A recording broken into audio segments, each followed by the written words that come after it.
台南市长黄伟綽徛起伫滑索顶面，体验空中滑翔的感觉非常的刺激，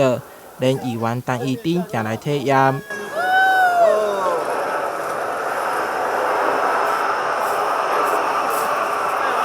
这是台南市北区的文玩工行，区公所透过公民参与的方式，将这种工行打造成台南市第一个环形滑索游戏场。为出发平台直线加速到园湖渠道，总长65公尺。我们文园公园从过去的只是有一个小小的溜滑梯加上步道，现在变成优化成为一个全凝式游具的公园，大概总共花了500万了哈。那增加一个滑索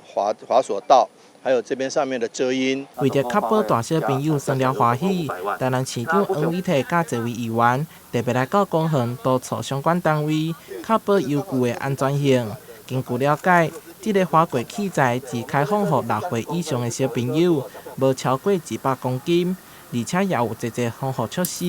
避免发生危险。这个滑轨。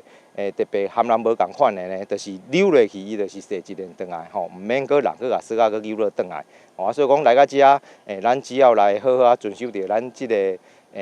滑轨这个公园吼，伊的规定吼，我想拢会使得到一个真好、真刺激的一个体验。未来市府将积极开发更较侪无同特色的公园游戏场，区公所也将持续营造优质的公园环境，提供囡仔更加多元的佚佗体验。台南新闻杨顺怀采访报道。